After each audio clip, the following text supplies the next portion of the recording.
오늘 딥다이브에서 다룰 자료들은 그 여수 석유화학단지의 예지보전 기술 보고서랑 또 관련된 현장 데이터들인데요.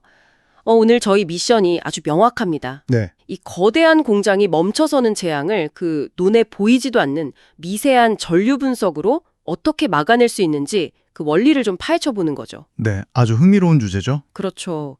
그래서 일단 자료에 등장하는 그 여수 BTX 분리 공장을 한번 상상해 보면 좋을 것 같은데요. 이 공정의 핵심이라는 그 220kW급 송액 펌프 단 한 대, 이 한 대가 딱 멈추면 도대체 어떤 일이 벌어지는 건가요? 그 즉시 라인 전체가 한 8시간 동안 그냥 마비가 되는 겁니다. 와, 8시간이나요? 네. 펌프 하나가 멈췄을 뿐인데 어마어마한 경제적 손실이 발생하는 거죠. 막 말 그대로 공정의 심장이 멎는 거랑 똑같다고 보시면 됩니다. 아, 심장 얘기가 나와서 말인데 제가 보고서를 보니까 이 펌프를 멈추게 하는 주범으로 캐비테이션을 꼽더라고요. 네, 캐비테이션. 네, 그 펌프 흡입구가 막히면서 압력이 떨어지는 현상이라고 그 전문 용어로는 뭐 MPSH, 부족이라고 하던데 이게 약간 사람으로 치면 혈관이 막혀서 심장마비가 오는 그런 과정이랑 되게 비슷하게 느껴졌거든요. 꽤 적절한 비유네요. 그 펌프가 유체를 제대로 못 빨아들여서 내부 압력이 급격히 떨어지게 되면요. 유체 속에 빈 공간, 그러니까 기포가 생겨납니다. 아, 네네. 근데 문제는 이 기포들이 고압 구간으로 탁 넘어가면서 순식간에 터진다는 데 있는 거거든요. 여기서 제가 좀 의문이 들었던 게 하나 있어요. 그 보통 공장에는 기계가 고장나는 걸 막으려고 그 진동 센서 같은 걸 달아두잖아요. 그렇죠. 보통 많이 달죠. 그러니까 기포가 터지는 거라면 그냥 진동 센서가 알아채고 알람을 찡 하고 울려주면 되는 거 아닌가요? 그게 바로 기존 기술의 아주 치명적인 한계점입니다. 아, 그래요? 네. 왜냐하면 진동 센서는 설비 전체가 물리적으로 되게 크게 덜덩 흔들려야만 반응을 하거든요. 아, 크게 흔들려야만. 네. 근데 기포가 붕괴할 때 발생하는 건 마이크로 초 단위의 엄청난 그 고주파 충격파예요. 이 미세한 충격파들이 펌프 안에 임펠러, 그러니까 날개 부분을 막 야금야금 갉아먹는 겁니다. 아하. 결국 진동 센서가 요란하게 울릴 때쯤이면 이미 임펠러가 막 깎여 나가고 부품 파손이 시작된 지 한 24시간이나 지난 후라는 뜻이죠. 그러니까 기계가 이미 다 망가지고 나서야 뒷북을 친다는 거네요. 그렇죠. 이미 늦은 거죠. 그래서 오늘 그 자료의 핵심 솔루션인 UAG 센서가 등장하는 거군요. 명호했습니다. 그 펌프의 흔들림을 무작정 기다리는 대신에 모터의 그 미세한 전류를 본다는 발상인데 솔직히 모터에 전기 흐르는 걸 본다고 그 펌프 안에서 기포 터지는 걸 어떻게 알 수 있는 건지 연결이 잘 안 돼요.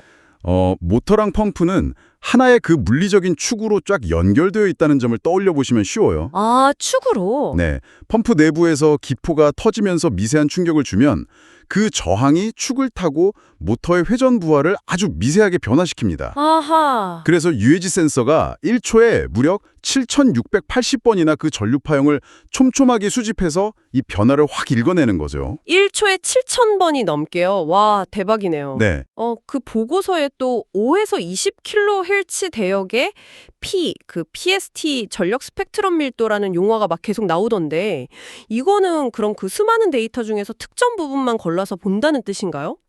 정확합니다. 공장 안에는 온갖 기계들이 내는 정상적인 소음이랑 진동이 꽉 차 있잖아요. 그렇죠. 시끄럽죠. 네.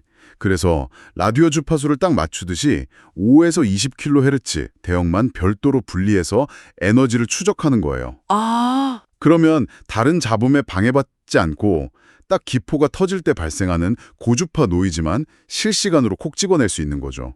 그렇군요. 근데 데이터를 막 시각화하는 과정에서 제가 완전히 길을 잃었어요. 어려우셨구나. 네, 기존에 쓰던 그 FFT, 고속 프리의 변환 방식으로는 이 캐비테이션을 잡기가 어렵고 CWT, 연속 웨이블릿 변환이라는 걸 무조건 써야 한다고 나오는데 아니 주파수 분석하는 건 똑같은 거 아닌가요? 왜 FFT는 안 된다는 건지? FFT는 일정 시간 동안의 전체 신호를 그냥 뭉뚱그려가지고 분석을 해요. 뭉뚱그려서요? 네. 그러니까 어떤 주파수가 존재하는지는 알려주는데 그게 정확히 언제 발생했는지는 보여주질 못하거든요. 반면에 캐비테이션 기포는 무슨 규칙적으로 일정하게 터지는 게 아니라 되게 불규칙하고 간헐적으로 팍팍 이렇게 튀어오릅니다. 그러니까 약간 넓고 뻣뻣한 그물로는 언제 어디서 튀어오를지 모르는 그 작은 물고기들을 잡을 수 없는 거랑 비슷한 거네요. 오, 네, 완벽한 비유입니다. 아, 그래서 더 유연한 분석법이 필요했던 거군요. 바로 그겁니다. 그래서 CWT는 주파수랑 발생 시간을 동시에 딱 보여주는 훨씬 촘촘한 그물인 거고요. 네네. 특히 이 시스템은 그 모렛 웨이블리드라는 수학적 형태를 적용했는데 이 모렛의 형태 자체가 아주 짧고 찌그러진 그런 간헐적 충격파랑 구조적으로 되게 비슷하게 생겼어요. 아, 비슷하게 생겼어요? 네.